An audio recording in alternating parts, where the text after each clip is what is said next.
오늘 하나님의 말씀은 에스겔 13장입니다. 에스겔 13장 1절부터 우리 함께 읽도록 하겠습니다. 여호와의 말씀이 내게 임하여 이르시되 인자야 너는 이스라엘에 예언하는 선지자들에게 경고하여 예언하되 자기 마음대로 예언하는 자에게 말하기를 너희는 여호와의 말씀을 들으라. 주 여호와의 말씀에 본 것이 없이 자기 심령을 따라 예언하는 어리석은 선지자에게 화가 있을진저 이스라엘아 너의 선지자들은 항무지에 있는 여우 같으니라. 너희 선지자들이 성 무너진 곳에 올라가지도 아니하였으며 이스라엘 족속을 위하여 여호와의 날에 전쟁에서 견디게 하려고 성벽을 수축하지도 아니하였느니라. 여호와께서 말씀하셨다고 하는 자들이 허탄한 것과 거짓된 점괘를 보며 사람들에게 그 말이 확실히 이루어지기를 바라게 하거니와 그들은 여호와가 보낸 자가 아니라. 너희가 말하기는 여호와의 말씀이라 하여도 내가 말한 것이 아닌즉 어찌 허탄한 묵시를 보며 거짓된 점괘를 말한 것이 아니냐. 그러므로 주 여호와께서 이같이 말씀하셨느니라. 너희가 허탄한 것을 말하며 거짓된 것을 보았은즉 내가 너희를 치리라. 주 여호와의 말씀이니라.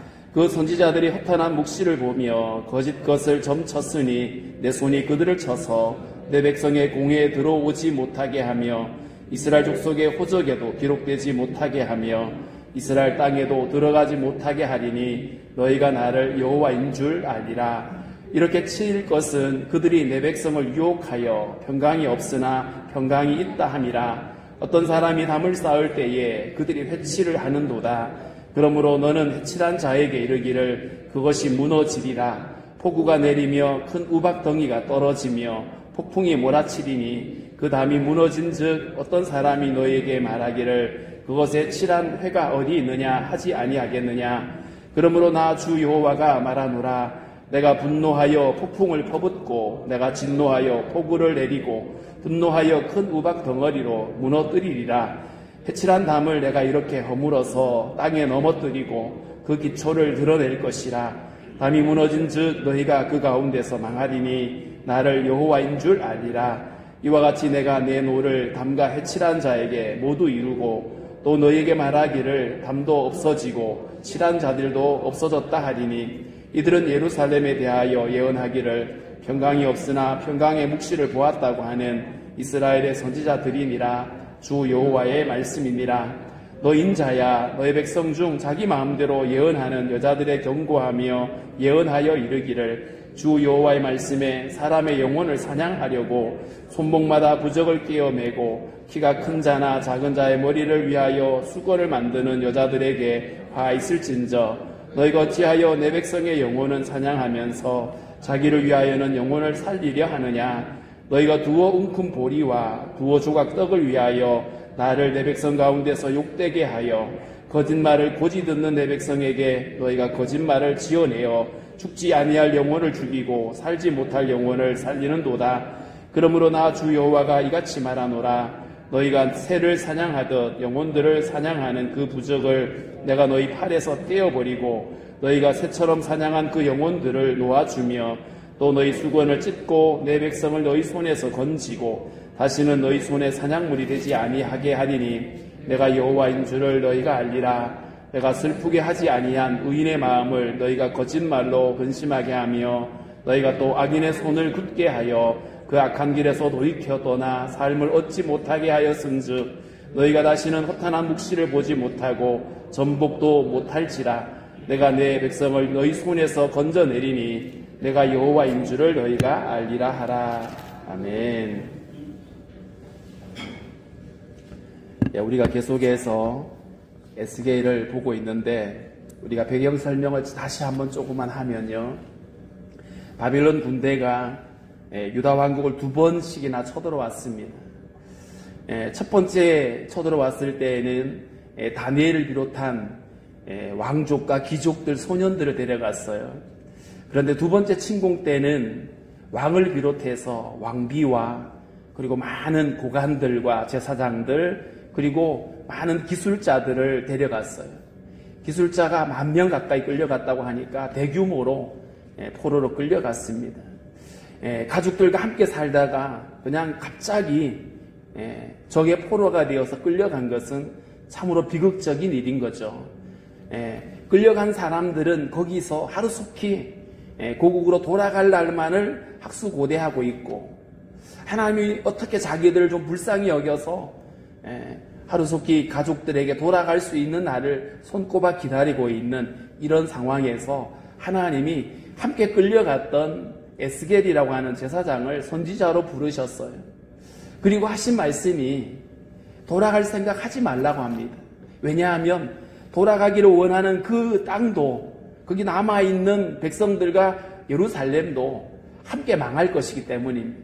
그래서 주님은 선지자에게 그 우상 숭배를 하고 있는 사람들의 모습을 보게 하셨죠. 한편으로 끌려가지 않은 사람들은 처음에는 가족들이 돌아오기를 그토록 애타게 기다리고 있는데, 그것과 상관없는 사람들 있잖아요. 가족이 끌려간 것이 아니라 자기와 상관없는 사람들은 이렇게 생각을 합니다. 끌려간 사람들은 뭔가 나쁜 짓을 해가지고 그냥 그렇게 끌려간 것이고 하나님으로부터 버림받은 거다. 그러므로 약속의 땅에 남아있는 우리들은 안전하고 이 기업은 우리의 몫이다라고 착각을 했어요. 그래서 마치 예루살렘 성 안에서 예루살렘 성전을 끼고 그냥 절기 때마다 지금까지 했던 것처럼 제사를 지내고 그러면 하나님이 자기들을 지켜줄 거라고 생각을 했던 거예요. 그런데 그들의 생각은 틀렸습니다. 하나님이 먼저 이들을 끌고 간 것은 이들의 더 나쁜 죄를 많이 지었기 때문이 아니었어요. 물론 이들도 얼굴이 뻔뻔하고 이마가 굳어있는, 마음이 굳어져 있는 그런 악인들이었지만 남아있는 자들도 조금도 다르지 않았거든요. 그래서 주님은 거듭해서 예루살렘이 멸망할 것들에 대해서 이야기를 합니다. 예레미야가 그 예루살렘에 남아서 계속해서 그 얘기를 하고 있죠. 하나님이 우리를 바벨론 사람들의 손에 넘기셨다. 그러니 항복하는 것이, 이것이 사는 것이고 이게 지혜다. 그래야 가족도 살릴 수 있다라고 아무리 얘기를 해도 사람들은 적에게 항복하는 것 원치 않았습니다. 더군다나 포로로 끌려간다라고 하니까 더 원치 않았던 것이죠. 그래서 할 수만 있다라면 자기들의 힘으로 바벨론을 이기고 싶었던 거예요. 그래서 애굽과 손을 잡고 동맹을 맺는 거예요. 자, 그런데 끌려간 사람 중에 에스겔은 그 끌려간 사람들 가운데서 계속해서 얘기합니다. 하나님이 이 예루살렘도 마침내 심판하실 것이고 돌아갈 곳이 없다라고 얘기를 합니다. 자, 이런 혼란스러운 상황 속에서 활개치고 있는 자들이 누구냐 하면 거짓 선지자들이에요. 이 거짓 선지자들은 하나님이 말씀하신 것을 전해주는 역할이 아니고 자기들의 생각을 하나님의 말씀이라고 속이고 백성들을 오도하는, 잘못 가르치는 이런 일을 하고 있었던 거죠. 심지어 참 선지자인 예레미야가 하나님께서 우리를 바벨론 사람들에게 포로로 끌려가게 하셨다라고 얘기를 하면 아니라고, 하나님이 내게는 그렇게 말씀하지 않았다고, 포로로 끌려갔던 저 사람들 2년 내로 저 빼앗긴 성전 기구들과 함께 돌아오게 될 것이라고. 예레미야는 기가 찹니다. 나도 그랬으면 좋겠다. 나도 네 말대로 하나님이 2년 만에 속히 그렇게 하셨으면 좋겠지만 안 된다고, 하나님 그렇게 말씀하시지 않았다라고. 결국 누가 진짜 옳으냐는 나중에 알게 되죠. 결국 거짓말을 했던, 백성들을 속였던 사람은 죽임을 당합니다. 자, 이런 상황에서 오늘 하나님이 아주 분명하게 오늘 이 에스겔 선지자에게 너는 이스라엘 그 거짓 선지자들에게 예언을 하라는 거예요. 1절, 2절에 보면 여호와의 말씀이 내게 임하여 이르시되 인자야 너는 이스라엘에 예언하는 선지자들에게 경고하여 예언하되. 여기서 이스라엘에 예언하는 선지자들은 참 선지자가 아닙니다. 그러니까 스스로 자기들이 선지자 배지 달고 자기 생각을 하나님의 말씀이라고 거짓으로 가르치는 거짓 선지자들입니다. 이들이 어떻게 하죠? 자기 마음대로 예언하는 자들이다 이렇게 말했어요. 자기 마음대로 예언하는 사람들, 그들에게 주님의 말씀이 선포되고 있습니다. 어떤 말씀일까요? 자기 임의대로 하나님이 말씀해 주지 않았는데 하나님 말씀하셨다고, 하나님 보여주신 적이 없는데 하나님께 뭔가 하나님 보여주셨다고 이렇게 사람들을 속이고 그러면서 사람들이 듣기 좋은 얘기들을 해놓는 이들, 오늘 주님은 그렇게 말합니다. 3절입니다. 주 여호와의 말씀에 본 것이 없이 자기 심령을 따라 예언하는 어리석은 선지자에게 화가 있을 것이다. 본 것이 없는데 환상을 통해서 주님이 뭔가 상황들을 보여주시거나 하지 않았어요. 에스겔은 환상 중에 하나님께서 많은 것들을 보여주셨죠. 예루살렘에서 행하여지고 있는 모든 우상 숭배들을 보았고 하나님의 영광이 떠나는 모습을 봤어요. 그런데 거짓 선지자들은 아무것도 본 것도 없는데 자기 착각에 빠져가지고 뭔가 마치 대단한 걸 본 것처럼 혹은 아무것도 들은 것도 없는데 들은 것처럼 얘기하는 거예요. 자기 심령을 따라 예언한다는 말은 자기 임의대로 마음 내키는 대로 말하는 거예요. 이들은 하나님을 두려워하지 않습니다. 정말 살아계신 하나님을 두려워했다라면 하나님이 지켜보는데 거짓말할 수 있겠어요? 우리 사람들끼리도 그렇잖아요. 제가 여기 말정이 있는데 누가 요 앞에서 우리 목사님이 이렇게 말했어요 이러면 내가 한 말도 아닌데 그러면 나를 멸시하는 거잖아요. 그죠? 그러니까 하나님 멀쩡히 살아계시고 지켜보시는데 그 앞에서 거짓을 말하고 있는 거예요. 이들은 하나님을 멸시하는 자들이고 하나님을 알지 못하는 자들입니다. 그러면 백성들이 듣고 싶은 얘기, 포로로 끌려갔던 사람들이 속히 돌아올 거다 듣고 싶은 얘기거든요. 끌려간 사람들도 우리 조금만 기다리면 사랑의 하나님이 우리를 다 가족들에게 돌려보내실 거라고 조금만 견디시라고 이러면 듣고 싶었던 얘기거든요. 그런데 그 듣고 싶었던 얘기지만 오히려 그것은 그들을 위하는 것이 아니라 그들을 죽음으로 몰아가는 거예요. 4절입니다. 이스라엘아 너의 선지자들은 황무지에 있는 여우 같다. 보통 여우 그러면 교활하다 이런 뜻이잖아요. 그렇죠? 아가서에서는 포도원을 허는 여우를 잡으라 이렇게 말했죠. 여우는 가정을 파괴하고 공동체를 파괴하는 그런 어떤 하나의 암적인 존재와 같은 공동체에게 해악을 끼치는 이런 존재예요. 이 선지자들이 백성들이 듣고 싶은 얘기를 쏟아냈지만 정작 백성들을 멸망으로 이끌어가는 악을 끼치는 그런 존재였다라는 이야기를 하고 있습니다. 너희 선지자들이 거짓 선지자들입니다. 성 무너진 곳에 올라가지도 아니하였으며 이스라엘 족속을 위하여 여호와의 날에 전쟁에서 견디게 하려고 성벽을 수축하지도 아니하였느니라. 여기서 성이라고 말하는 이것은 예루살렘 그리고 유다 왕국을 말하는 거예요. 이 유다 왕국이 마치 허물어지기 일보 직전인 그런 성벽과 같은 금방이라도 툭 건드리기만 해도 넘어질 것 같은 그런 성벽인데도 불구하고 이들은 거기에 올라가지 않았다는 말은 그걸 살펴볼 생각을 안 하는 거예요. 왜 하나님이 이렇게 자기 민족에게 어려움을 가져다 주셨는지, 왜 전능하신 하나님이 당신의 백성들을 바벨론 사람들의 손에서 지켜주지 않았는지 거기에 대한 깊은 고민을 하고 그 문제를 찾아내야 되는데 문제를 찾을 생각은 전혀 없는 거예요. 그리고 뭐라고 그러죠? 여호와의 날에 전쟁에서 견디게 하려고 그 심판의 날에 하나님의 심판의 날에 백성들이 심판을 견딜 수 있도록 뭔가 조치를 해야 되는데 그걸 하지 않은 거예요. 성벽을 수축하지 않았다는 말은 무너지고 깨어진 공동체를 회복시킬 일에는 관심이 없었던 거예요. 이렇게 되면 이들이 회개하고 돌이켜야 될 사람들인데 거짓 선지자들의 잘못된 가르침으로 인해서 우리 잘하고 있나 봐. 이대로만 해도 괜찮은 것 같아. 이거는 죽이는 행위예요. 만약에 우리가 몸이 아파가지고 의사를 찾아갔는데 의사가 그냥 대충 진단을 하고 아니 괜찮아요. 그냥 저 진통제 먹으면 돼요. 이러고 넘어가면 어떻게 돼요? 우리 몸 안에 우리의 병을 키우게 되는 거잖아요. 그죠? 그거는 그 사람을 위하는 게 아니고 근데 아무 문제가 없다 그러니까 처음에는 마음이 편하겠죠. 환자도. 그러나 그것은 환자를 위함이 아니라 환자를 죽이는 행위거든요. 이스라엘 백성들을 향해서 왜 하나님은 우리를 심판할 수밖에 없었는지 그 우상 숭배가 왜 문제가 되는지를 지적하고 깨우치고 돌이키게 해야 되는데 선지자라고 자칭하면서 그런 일은 관심이 없는 거예요. 어떻게든 공동체를 다시 영적으로 회복시켜야 될 여기에 생각은 전혀 없는 거죠. 다만 그들은 그냥 백성들에게 인기를 얻고 백성들로부터 대접받고 그러고 싶었던 거예요. 하나님의 말씀이나 이런 것들에 관심이 없는 거예요. 6절에 이렇게 말합니다. 같이 한번 읽을까요? 시작.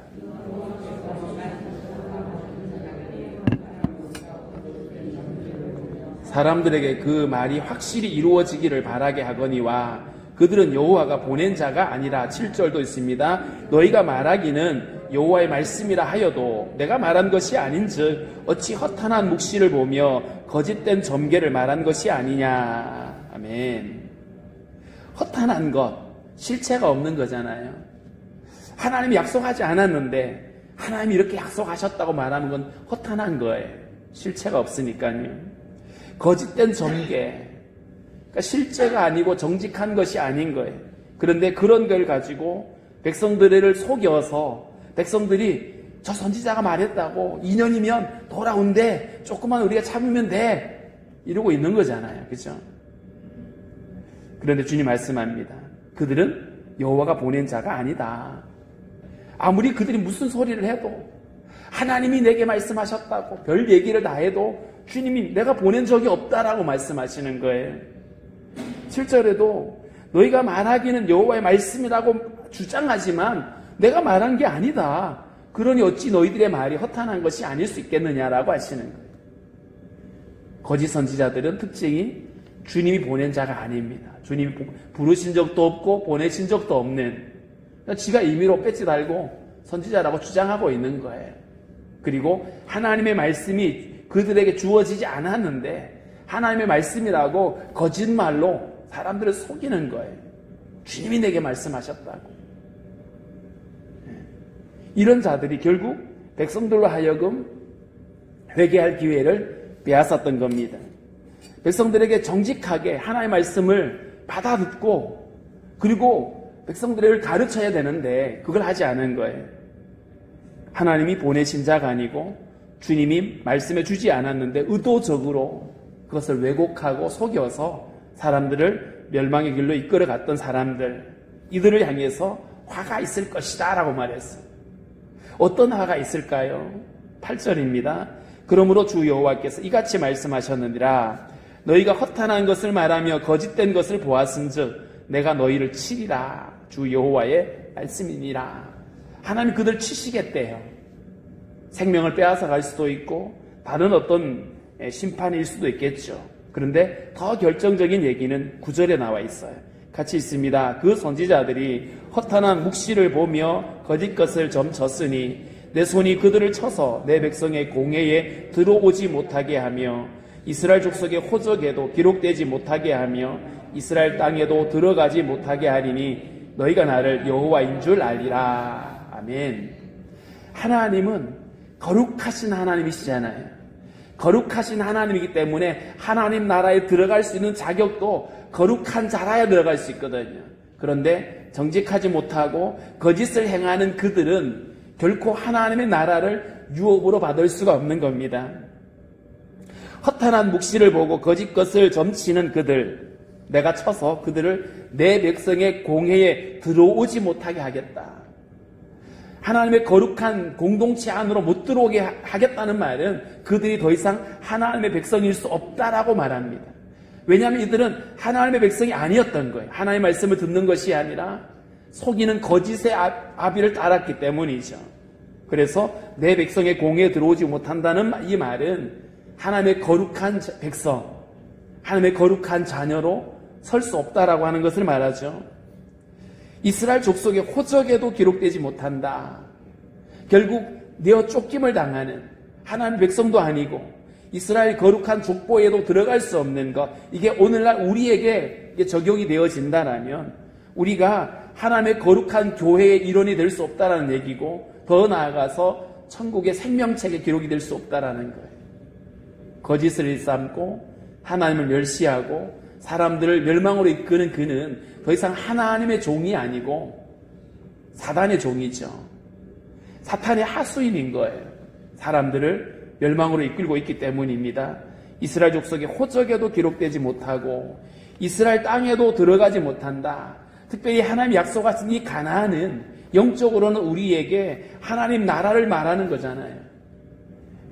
광야에서 불순종하고 백성들을 속였던 그 정탐꾼들, 그리고 애굽으로 돌아가자고 외쳤던 그 세대가 광야에서 다 죽어서 가나안 땅에 못 들어갔던 것처럼 그들도 하나님의 나라에 들어갈 수 없다라고 얘기를 합니다. 한마디로 말하면 이런 자들, 거짓 선지자들, 그들은 하나님 나라를 유업으로 받을 수가 없습니다. 그런데 중요한 것은 하나님의 나라를 유업으로 받을 수 없는 것은 이 거짓 선지자도 속이는 자들만이 아니에요. 그들로 인해서 속는 자들도 피할 수가 없어요. 우리가 깨어 있어서 속지 말아야 되는 이유가 여기에 있습니다. 우리가 주님 앞에 서는 날 제가 속았잖아요. 진짜인 줄 알았어요. 이렇게 하면 변명이 되느냐 하면 그렇지 않는 거예요.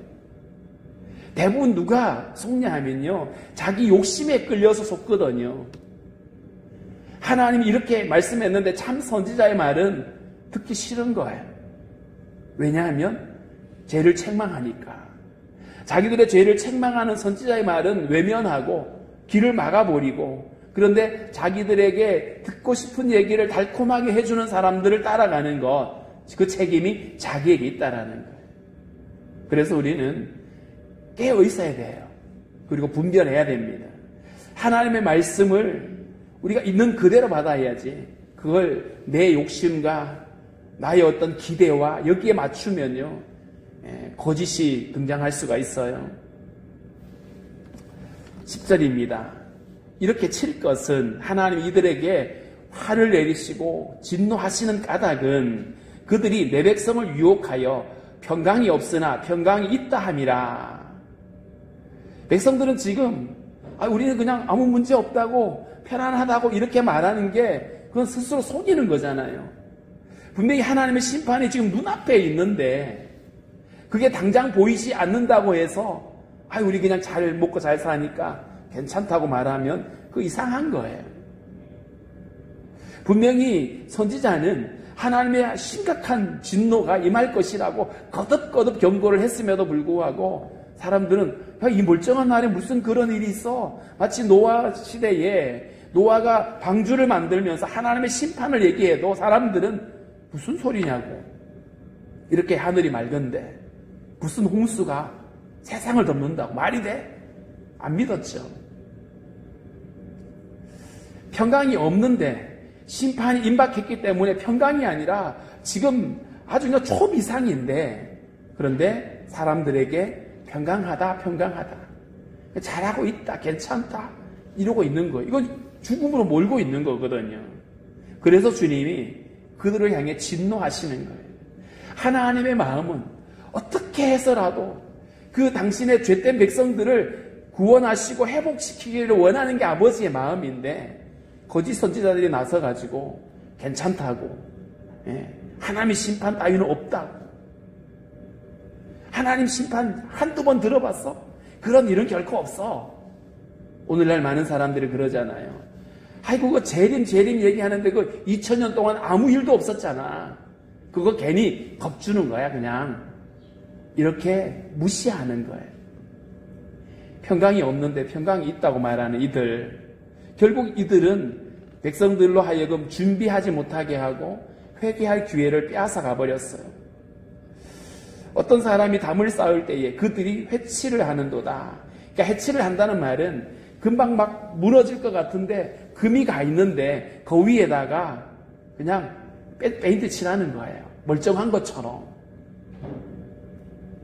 이건 아주 사악한 일인 거예요. 금방이라도 무너질 것 같으면 그걸 무너뜨리고 보수를 해야 되는데 그걸 눈가림을 하는 거예요. 해를 칠해놓고. 예수님이 해칠한 무덤이라는 표현을 쓰신 적이 있잖아요. 무덤에 시체를 널어놔서 시체가 썩어가지고 코를 찌르는데 그 위에다가 해를 막 떡칠을 해가지고 아무 문제가 없는 것처럼. 그런데 조금만 긁어도 그 안에 있는 악취가 올라오는, 이게 해칠한 무덤이거든요. 담이 허물어지고 있는데 금이 다 가고 금방이라도 무너질 것 같은데 거기에다가 회를 칠해서 아닌 것처럼 꾸미고 있는 이들. 그러므로 너는 해칠하는 자에게 이르기를 그것이 무너지리라. 폭우가 내리며 큰 우박 덩어리가 떨어지며 폭풍이 몰아치리니 그냥 금방이라도 쓰러질 것 같은, 금방이라도 그냥 확 엎어질 것 같은, 그런데 자기들은 모르고 있는 거예요. 예수님이 예루살렘 성전에 가셨을 때에도 주님 보시기에는 금방이라도 확 무너져야 될 것 같은 강도의 소굴이 되었는데도 사람들은 큰 돌멩이들을 보고 안심하고 있고 안전하다고 착각을 하고 있었던 것과 같은 거죠. 그 담이 무너진 즉 어떤 사람이 너희에게 말하기를 그것의 칠한 해가 어디 있느냐 하지 아니하겠느냐. 그들이 가려놨던 것이 순식간에 다 사라지는 거죠. 그러므로 나 주 여호와가 말하노라. 내가 분노하여 폭풍을 퍼붓고 내가 진노하여 폭우를 내리고 분노하여 큰 우박 덩어리로 무너뜨리리라. 거짓말로 그들이 평안을 말했지만 결국 하나님이 무서운 진노로, 오늘 주님이 3번씩이나 나의 분노, 내가 진노하여서 이렇게 내가 분노하여서 이런 얘기를 쓰고 있거든요. 당신의 백성들을 멸망으로 이끄는 그 책임을 주님은 그들에게 아주 분명하게 내리시는 거예요. 주님은 당신의 백성들을 사랑하시거든요. 사랑하기 때문에 어떻게 하든지 그들을 다시 회복시키려고 하시는 게 아버지의 마음인데 이 거짓 선지자들이 그들을 결국 죽음으로 몰아가고 있기 때문에 그들을 향해서 무섭게 주님께서 진노하고 계시는 거예요. 위기의 실상을 보지 못하게 만들었기 때문이죠. 거짓으로 해를 칠하는 것처럼 거짓으로 그걸 덮어버린 거예요. 평안하다, 괜찮다, 잘하고 있다. 하나님은 사랑의 하나님이시다. 온갖 말로 백성들에게 그 위기를 보지 못하게 막아버렸기 때문입니다.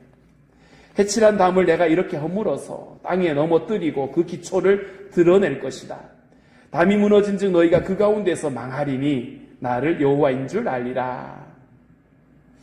사람들은 거짓 선지자들 때문에 하나님이 공의의 하나님이시고 진노의 하나님이라는 사실에 대해서는 잘 몰랐어요. 어떻게 되겠지? 적당하게 주님은 넘어가시겠지. 그런데 주님은 참을 만큼 참으셨거든요. 마지막 때도 마찬가지일 겁니다. 주님은 마지막 때의 징조를 어마어마하게 허락해 놓으셨어요. 그 징조들은 주님 오실 때가 임박했다라는 것을 우리에게 알려주시는 말씀이거든요. 메시지거든요. 근데 사람들은 여전히 둔해서 그걸 하나님의 부르심인 줄 알지 못하고 깨어 있어야 된다는 신호인 줄 알지 못하고 여전히 그들은 예전에도 그런 일이 있었는데 지금이 또 그런 일이 있겠어. 그리고 무시하고 준비하지 않을 때에 그 마지막은 피할 수가 없는 거예요. 하나님이 그때를 다 헐어버리고 결국 그때에 무너진 그 담으로 인해서 그들이 다 망하게 될 것이라고 말했습니다. 15절입니다. 이와 같이 내가 내 노를 담과 해칠한 자에게 모두 이루고 또 너희에게 말하기를 담도 없어지고 칠한 자들도 없어졌다 하리니 유다 왕국만 멸망당하는 것이 아니라 속이는 자들, 속은 자들 함께 멸망하게 될 것을 말했습니다. 이들은 예루살렘에 대하여 예언하기를 평강이 없으나 평강의 묵시를 보았다고 하는 이스라엘 선지자들이다. 주 여호와의 말씀이니라. 불신앙의 담을 쌓는 사람들, 그 위에다가 해를 칠하면서 사람들을 모두 속이는 이들. 예레미야 32장에 보면 주님의 한탄은 그러했습니다. 이들이 이 성읍이 건설된 날부터 지금까지 한 번도 빤한 적이 없었다. 다 불순종하고 주님을 대적하고 선지자들, 제사장들, 왕 할 것 없이 고관들이든 평민이든 모두가 다 똑같다라고 얘기를 하셨어요. 어린아이든 어른이든 할 것 없이 남녀노소 할 것 없이 모두가 다 그러했다. 그러니까 그들의 그 심판의 정도가, 죄악의 정도가 누구도 예외가 아닌 모두의 문제였다라는 걸 알 수 있어요. 속이는 자들만이 아니라 그 속이는 말에 그냥 스스로 만족하고 참 선지자의 말은 내쳐버리고 이런 모습들. 우리가 하나님의 말씀을 대할 때에 주의해야 될 것이 이런 것들입니다. 때로는 그 말씀이 우리의 심령 안에 깊이 들어와서 우리를 책망하시기도 하고 우리에게 순종을 요구하실 때 그 순종이 부담스러울 수도 있어요. 그런데 우리는 잘 구별할 수 있어야 됩니다. 그게 정말 하나님의 말씀이라면 그 말씀은 우리에게 복을 주기 위함이지 우리에게 부담을 주고 우리를 멸망으로 이끌기 위해서 주시는 말씀이 아니라는 거예요. 오히려 더 달콤하고 우리가 듣고 싶은 얘기를 많이 해주는 것이 오히려 우리를 죽음으로 몰아갈 수 있다는 사실을 우리 기억을 해야만 하는 것입니다. 17절부터는 이번에는 거짓 예언을 하는 여선지자들입니다. 너 인자야, 너의 백성 중 자기 마음대로 예언하는 여자들에게 경고하며 예언하여. 이들도 동일하게 자기 마음대로 예언했대요. 하나님 말씀이 아닌데 자기 마음대로 하나님이 이렇게 말씀하셨습니다라고 이야기를 하는 거예요. 그리고 그들은 헛된 것을 이야기합니다. 그들의 관심은 하나님이 아니에요. 오직 자기들의 배부름과 자기 만족에 있는 겁니다. 이르기를 주 여호와의 말씀에 사람의 영혼을 사냥하려고 손목마다 부적을 깨어 매고 키가 큰 자나 작은 자의 머리를 위하여 수건을 만드는 여자들에게 화 있을진저. 사람의 영혼을 사냥하려고 어떻게든지 더 많은 사람들이 자기를 추종하고 따르도록 하기 위해서 이들은 자기들을 마치 대단히 영적인 존재인 것처럼 꾸미는 거예요. 손목마다 부적을 깨어 메었다 이렇게 말했어요. 사람들은 그 여자의 손목에 화려하게 장식되어 있는 그 장식구를 보면서 마치 대단하고 신령한 자인 것처럼 착각을 하게 만드는 거죠. 그리고 자기에게 오는 사람들에게 수건을 덮어줬다 그랬어요. 이 수건이 무엇을 의미할까? 큰 자나 작은 자나 수건을 만들어서 그들의 머리에 씌웠다라고 하는 것은 결국 이 여자 선지자에게 여러 말들을 듣고 싶어 오는 그들의 영적인 눈을 가려주는 거예요. 진리를 깨닫지 못하도록. 이 수건을 주님이 나중에 찢어버린다 그러죠. 사람들의 영혼을 사냥하기 위해서 스스로 자기를 대단한 존재로 높일 뿐만 아니라 사람들의 눈을 가려서 맹목적으로 자기를 추종하게 만드는 그들. 주님이 이렇게 말합니다. 너희가 어찌하여 내 백성의 영혼은 사냥하면서 자기를 위하여는 영혼을 살리려 하느냐. 이들은 백성들을 사냥하는 자들이다. 사냥꾼이다 이렇게 말했어요. 왜냐하면 죽음으로 몰고 있기 때문에 그렇죠. 이들은 그 거짓말을 하는 목적이 사실은 탐욕과 관련되어 있습니다. 19절에 너희가 두어 웅큼 보리와 두어 조각 떡을 위하여 나를 내 백성 가운데에서 욕되게 하여 거짓말을 고지 듣는 내 백성에게 너희가 거짓말을 지어내었다 이렇게 말합니다. 동기가 뭐예요? 두어 웅큼의 보리, 두어 조각의 떡을 위해서 거짓을 만들어냈다는 거예요. 복채라는 거 아시죠? 무당에게 와서 복채를 내밀면 복채가 얼마냐에 따라서 더 좋은 얘기를 해주는 주님이 그런 얘기를 하신 적도 있어요. 선지자에게 뭔가 입에 물려주면 복을 빌어주고 아무것도 안 주면 저주하는 이런 탐욕스러운 이런 자들. 하나님의 거룩한 말씀을 그냥 떡 몇 조각으로 바꿔버리는 이런 어리석고 악한 자들입니다. 하나님의 뜻을 왜곡하고 있습니다.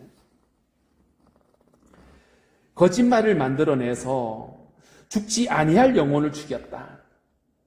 하나님의 참 말씀을 가지고 그들을 바르게 이끌었다라면 그들이 회개하고 돌이켜서 주님이 원하시는 그 길을 갈 수 있었는데 죽지 않을 수 있는 영혼들이었는데 그들의 거짓 때문에 죽지 않아도 될 사람을 죽음으로 몰아갔다고 말합니다. 또한 살지 못할 영혼을 살렸다 이렇게 말했어요. 하나님 보시기에 악한 자들이고 심판에 넘겨줄 수밖에 없는 자들임에도 불구하고 이들은 아이고 잘하고 계신다고 부추기고 방관하고 마치 그들이 대단한 존재인 것처럼 부추겨 세우는 이런 모습들. 그러니까 하나님 앞에서 죽지 아니할 영혼은 정작 죽이고 살지 못할 심판에 넘겨질 자들은 그들이 살려놓는, 산다는 게 진짜 사는 게 아니겠죠. 이런 모순된 일들을 하고 있습니다. 그러므로 나 주 여호와가 이같이 말하노라. 너희가 새를 사냥하듯 영혼들을 사냥하는 그 부적을 내가 너희 팔에서 떼어버리고 너희가 새처럼 사냥한 그 영혼들을 놓아주며 너희 수건을 찢고 내 백성을 너희 손에서 건지고 다시는 너희 손에 사냥물이 되지 않게 하겠다. 주님은 사랑하는 당신의 백성들을 그렇게 멸망으로 이끄는 그 거짓 선지자들을 내버려 둘 수가 없는 거예요. 그 소중한 영혼들을 죽임에 넘기는 그들을 주님께서 그냥 방관할 수 없는 거예요. 그래서 그들을 주님께서 심판하시고 그들을 다 꺾어버리시고 부적을 떼버린다는 말은 더 이상 그 짓을 하지 못하도록 주님이 심판하시는 거예요. 그리고 그들의 손에 먹잇감이 되어서 끌려가고 있던 가련한 백성들을 주님께서 건져내시겠다고 말씀을 하고 있습니다. 22절입니다. 내가 슬프게 하지 아니한 의인의 마음을 너희가 거짓말로 근심하게 하며 슬프게 하지 아니한 의인의 마음, 믿음으로 잘 걸어가고 있는 사람들에게 이 거짓 선지자가 신앙사용이 그따위로 하면 안 돼 이러면서 겁을 주는 거예요. 예수만 믿으면 오직 구원이라는 은혜를 가지고 살고 있는 사람에게 너 그것 갖고 안 되는 거야. 이것도 하고 저것도 해야지. 그러면서 속이는 자들.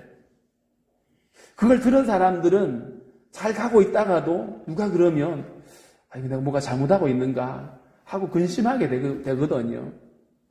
잘하고 있는 사람들에게 근심을 주는 거예요. 주님이 슬프게 하지 않았다는 말은 그들이 의인인 거거든요. 그런데 그들의 마음을 거짓말로 근심하게 만들어 속이고 있는 거예요. 뿐만 아니라 너희가 또 악인의 손을 굳게 하여 그 악한 길에서 돌이켜 떠나 삶을 얻지 못하게 하였다. 이들이 악인의 길에 가다가도 참 선지자의 말을 듣고 그 길을 돌이켜서 돌아오면 그러면 회개하고 돌이키면 그들이 삶을 얻을 수 있는데 그들이 그 손을 악인들의 손을 굳게 했다 이렇게 말했어요. 그 말은 잘하고 있다고 부추기는 거예요. 분명히 하나님 보시기에 악한 짓을 하고 있는데도 방관하거나 아니면 잘하고 계신다고. 하나님, 사랑의 하나님입니다. 심판하지 않을 거예요. 이러면서 계속 거짓을 하도록 만드는 것. 이거는 그들을 위함이 아닌 거예요. 자식이 잘못된 길을 가고 있는데 아이고 이쁘다 그러고 그냥 내버려 두는 부모가 없는 거잖아요. 오늘 하나님은 이 거짓 선지자들을 아주 단호하게 심판하겠다고 말씀을 하고 있습니다. 너희가 다시는 허탄한 묵시를 보지 못하고 전복도 못할지라 내가 내 백성을 너희 손에서 건져내리니 내가 여호와인 줄을 너희가 알리라 하라.